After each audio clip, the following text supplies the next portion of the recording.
Tere tulemast imepärasesse müügimaailma. Väidetavalt iga 10. töötegija meie hulgast tegeleb müügitööga.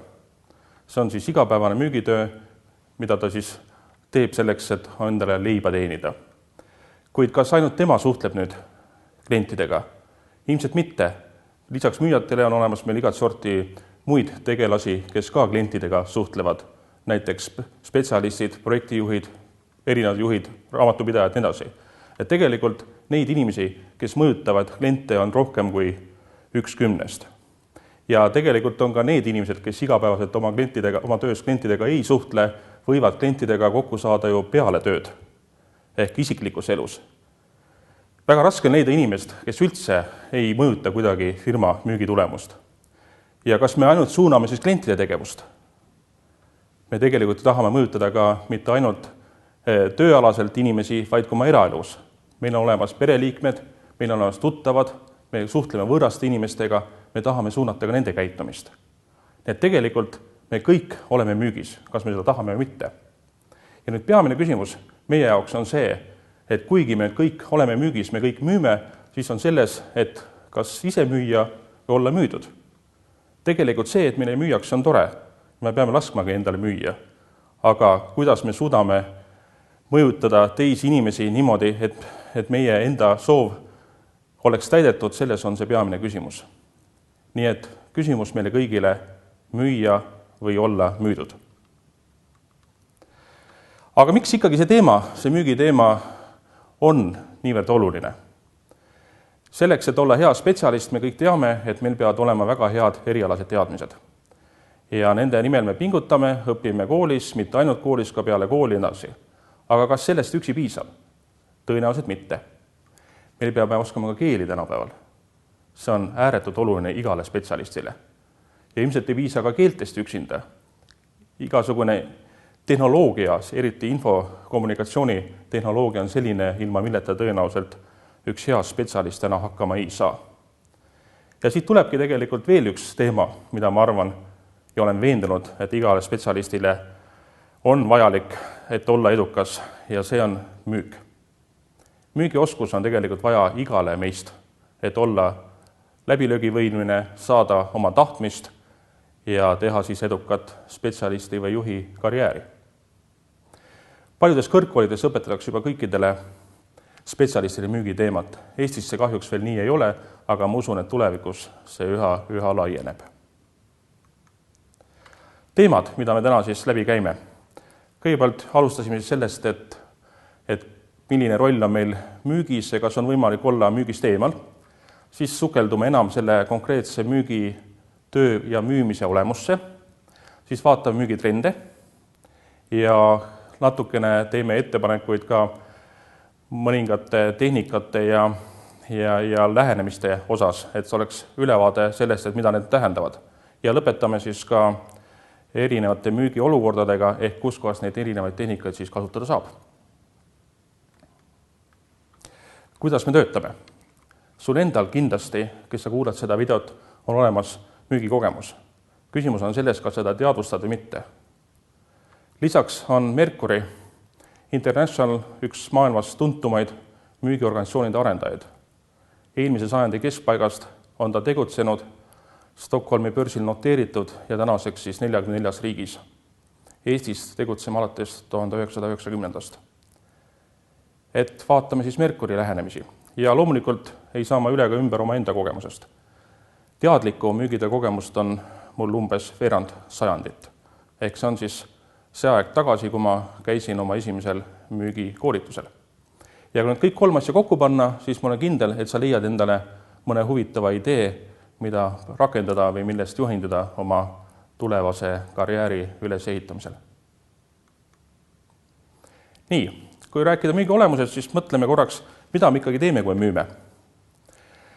Suhtleme, räägime, veename, see on kõik see, mida müügitöös tehakse. Aga mida klient siis ostab? Mis on see, mida klient ostab? Toodet, teenust, jah, aga ta ei osta ju seda toodet, teenust niisama, vaid ostab seda toodet, teenust selleks, et rahuldada oma mingit vajadust.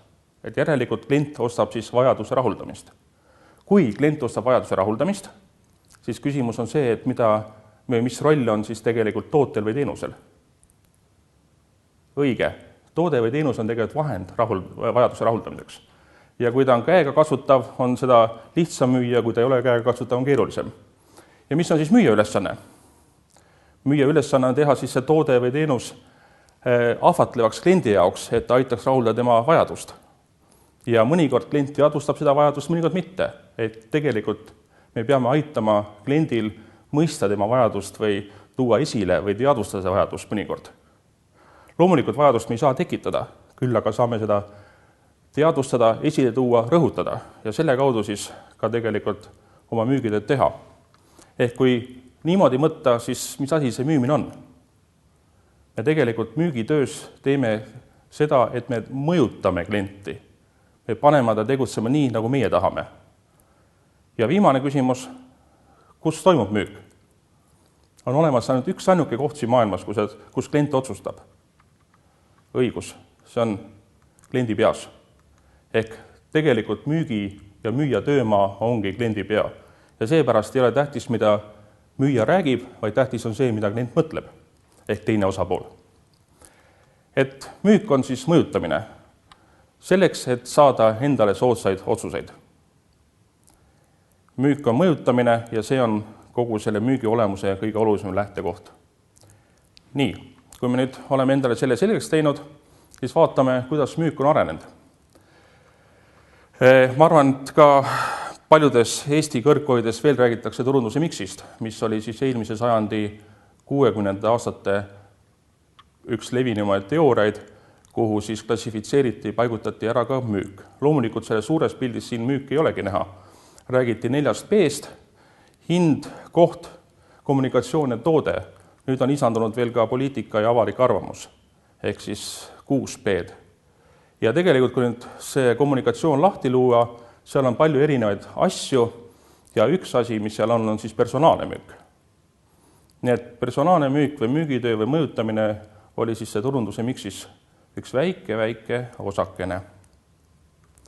Tegelikult täna, kui me vaatame reaalset müügitööd, siis üks akadeemilisi keskkonna esindaja väitis seda, et millegipärast ta ei saa aru, miks on meil praktikas müügi- ja turundusjuhid, miks mitte turunduse ja müügijuhid, sest turundus on just nagu suurem turunduse miksi järgi.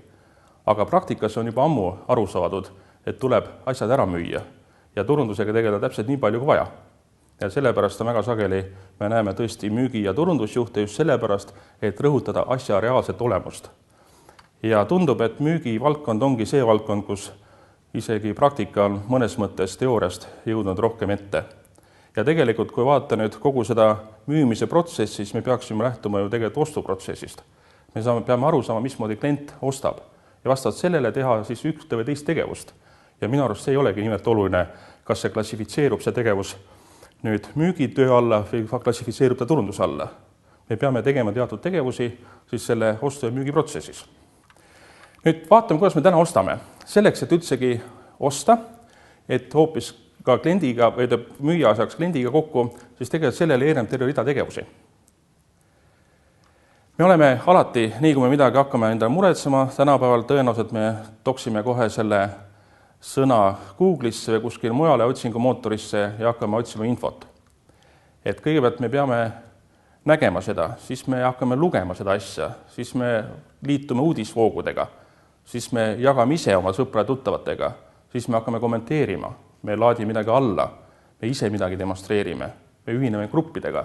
Terve rida tegevusi toimub enne seda, kui ma tegelikult seda müügiinimesega olen valmis üldse kohtuma. Ja väga sageli, kui ma juba müügiinimesega kohtun, siis ma olen väga hästi informeeritud.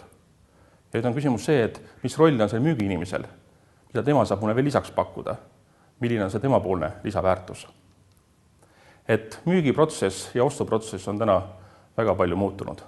Eelkõige ostu- ja müügiprotsess on küsimus see, kas ettevõtted suudavad selle muutusega kaasa minna või mitte. On väga palju keskkondi tekkinud, kus tegelikult me suhtleme ja tõenäoliselt neid tekib veelgi juurde. Ja kuidas nüüd sellistes keskkondades olla nähtav, panna tähele, mõjutada inimesi, see on üks suur väljakutse. Samas tegelikult tehnoloogia on arenenud, aga iseenesest sotsiaalmüük kui selline või sotsiaalmeedia on juba tegelikult väga tuttav eelmise sajandi keskpaigast. Ja kogu tupperware müük on tegelikult üles ehitatud sotsiaalse müügi põhimõtetele. Nüüd on lihtsalt see sotsiaalmüük kolinud tehnilistesse vahenditesse. Ja kindlasti need võimalused on palju avaramad ja mõju palju suurem. Samas teiselt poolt jällegi ka kitsamaks jääb, kuna mõjutamine on ise piiratud. Nii, ja tegelikult, kui nüüd vaata müügitööd kui sellist, siis me peamine ülesanne müüjal ikkagi pakkuda kliendile väärtust. Ja siin võib tuua välja erinevad 3 tasandit. Üks on see, et toote omadusest lähtuv kasutab väärtus, mida siis see toode endas kätkeb. Teine on siis toote kasutamisest tulenev väärtus, ehk kui ma kasutan seda toodet, mida ma siis endale saan. Ja 3. on tegelikult siis veelgi olulisem on see, et kuidas klient saab saavutada oma eesmärgid läbi meie oma toote. Ja ma arvan, see nüüd on see kõige olulisem. Ja selleks, et seda saavutada, peame väga hästi kliendi valdkonda tundma. Ja kui esimese puhul, väärtuse puhul tegelikult me võime tõesti kasutada automatiseerituid müügikanaleid, siis viimase puhul on kindlasti väga raske leida alternatiivi personaalsele lähenemisele. Kui võtta kokku nüüd need müügi arengutrendid, siis tegelikult minu arvates on 3 kõige olulisemat trendi järgmised. Üks on see, et me liigume selles suunas, et kogu organisatsioon peab müüma. Ja maailmas on ka väga palju uuringuid tehtud ja väidetavalt, ja kindlasti see ilmselt ka on nii, puhtalt ainult müügitööd tegevate inimeste arv väheneb ja päris drastiliselt. Samas nende spetsialistide arv, kellel on ka müügikohustus, see suureneb. Sest tegelikult sa pead olema mingi ala spetsialist, et seda asja ka pakkuda kliendile. Ja nüüd on väljakutse selles, et kuidas suuta kogu organisatsioon müüma panna. Kõlab lihtsalt, aga praktikas väga lihtne see ei ole. Teine teema on väärtuspõhine müük. Toimub toodete osas jagunemine. On need nõnda laiatarbekaubad või commodity kaubad ja olemas need, mida siis pakutakse konkreetsemalt ja personaalsemalt. Ja kindlasti nende teiste osas jääb personaalsel müügile väga suur roll. Ja seda saab ka end läbi selle eelkõige müüa. Ehk müük peab looma siis kliendile lisaväärtust. See 3. tase nende väärtuste taseme hulgas, et aidata kliendile saavutada tema eesmärke. Ja 3., mis on iga ettevõtte puhul oluline, aga mitte ainult ettevõtte puhul, vaid inimese puhul on see, et leida see konkurentsieelis kliendi suhetes. Et mismoodi mina või firma on parem klientidega suhtlemises või teiste inimestega suhtlemises. Ja seda on tegelikult palju raskem kopeerida kui näiteks mingit tehnoloogilist eelist. Et müüvorganisatsioon, väärtuspõhine müük ja unikaalne müügieelis on need asja, mis suunas siis müük praegu areneb. Loomulikult tehnoloogia kõik seda toetab. Nii, ja vaatame siis ka neid mõningaid müügitehnikaid. Kui vaata üldse tehnikaid, siis tegelikult võiks tekkida küsimus hoopis sellest, et kas on võimalik õppida müüki. Ja väga paljud müügikurud räägivad või ka koolituskurud, et müük on kunst. Loomulikult on seda kasulik rääkida neile, sest siis sellisel juhul nad saavad rääkida oma kogemusest. Aristoteles on kunagi öelnud seda, et tahes tahtmata, kui sa räägid ühe mehe kogemusest, siis jääb alati see arvamuse element sinna juurde. Hiina vanasõna ütleb, et 2 korda samasse jõkke astuda ei saa. Ehk tegelikult ei ole kunagi täpselt samasugust situatsiooni elus, kui sa saaksid kellegi kogemust ära kasutada. Ja selleks, et seda kasutada, neid kogemusi tuleb neid üldistada. Analüüsida palju erinevaid kogemusi, vaadata N-kogemust ja siis öelda, kui nüüd N+1 tekib, siis tõenäoliselt on need käitumismustrid järgmised. Ehk siinkohal võib öelda, et tegelikult teooria on palju praktilisem kui praktika. Kuigi jah, ma saan aru ka nendest eneseabi koolitajatest ja raamatutest edasi, kus on väga huvitav ja põnev lugeda kellegi konkreetset kogemust. Aga nende rakendamisega tuleb olla ettevaatlik, sest 2 korda samasse jõkke ei astu. Ja loomulikult on müük ka kunst, aga nagu Leonardo da Vinci ütleb, et kõigepealt õpi tundma teadust ja siis alles hakka improviseerima. Et alguses võiks ikkagi noodid ära õppida ja siis improviseerida, kuigi jah, proovitakse ka ilma nootideta mängida, aga kas siis ikkagi on tegemist tõelise professionaaliga.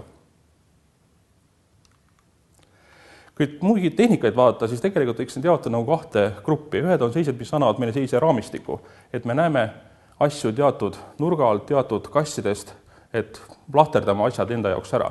Ja teised on siis sellised soovitused, mida antakse müümisel ja müügitöös. Ja vaatamegi mõlemast valdkonnast nüüd ühe näite. Et raamistiku juures siis müüki mõjutavad tegurid ja soovituste juures siis kaardistamise tehnikat nimega FOCA. Millega peame arvestama siis müümisel? Mul on olemas idee, ettepanek, toode, mida ma tahan siis teisele osapoolele pakkuda. Ma pean arvestama teise osapoole reaalse olukorraga ehk tema mõistuse häälega. Milline on tema selline objektiivne reaalsus?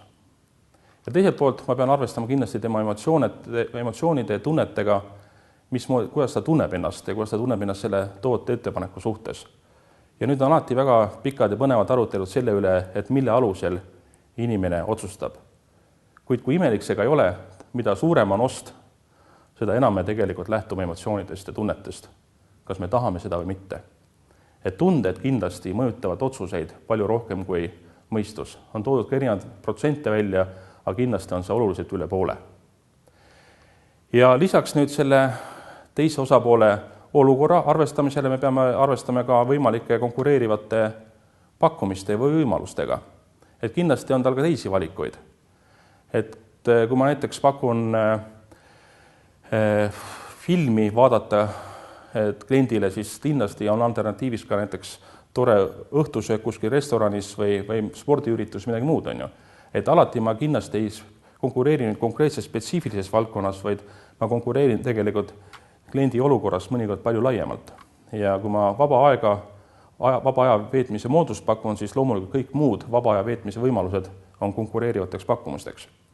Ja mis nüüd on müüja ülesanne või selle inimese ülesanne, kes tahab nüüd teist osapoolt mõjutada, on see, et me peame selle idee, ettepaneku, toote vormima sellisesse müüvasse sõnumisse, mis arvestaks nii mõistuse häält, nii tunnet kui ka konkureerivaid pakkumisi. Ehk leidma need müüvad argumendid ja seda siis ka müüvalt esitama. Tundub lihtne, aga paganama keeruline. Ja klient ehk teine osapool väga sageli ei vaja palju argumente, et teha otsust. Neid argumente on maksimum 2-3. Ja kuidas need välja leida, selles on küsimus. Need tegelikult ongi väga sageli müümisel tähtis aru saada, kuidas teine osapool mõtleb, mitte niivõrd, et ise palju rääkida. Mida vähem müüja räägib, seda tegelikult parem. Aga reaalses elus see alati nii ei ole. Ehk see näitab seda, et on õppimise ruumi.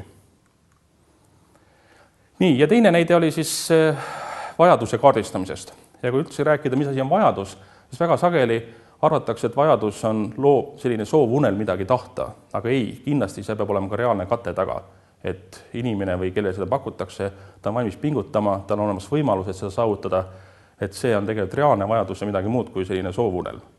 Ja kui nüüd lähtuda sellest, et mul on olemas praegune olukord, ja ma ilmselt ei ole sellega rahul, ma tahaksin näha palju parem välja, palju paremas füüsilises vormis. Nüüd küsimus on see, et see vajadus on ainult sellisel juhul reaalne, kui ma olen nõus ka selle nimel pingutama, minema sinna spordisaali ja tegema vastavaid treeninguid. Ja mitte 1 või 2 või 3 korda, vaid pikki aastaid. Et seda nüüd kaardistada, siis loomulikult esimene asi on see, et ma peaksin küsima fakte. Ja fakte teada saamine on oluline, et edasi liikuda. Kuid faktidest üksinda kindlasti ei piisa. Ma pean aru saama ka, mismoodi see teine osapool suhtub nendesse faktidesse. Ehk selle arvamuse saamine olukorra kohta on mõnikord isegi olulisem, sest muidu me hakkame tõlgendama seda olukorda läbi oma enda prisma. Nii et teine küsimuste liik on siis arvamuste teada saamise kohta. Nüüd, kui on olemas arvamus, siis on küsimus see, et milleks on valmis see teine osapool. On ta valmis hakkama tegema midagi, et tahab ta muuta olukorda. On ta valmis seda olukorda muutma, ehk muutuse kohta siis küsimus.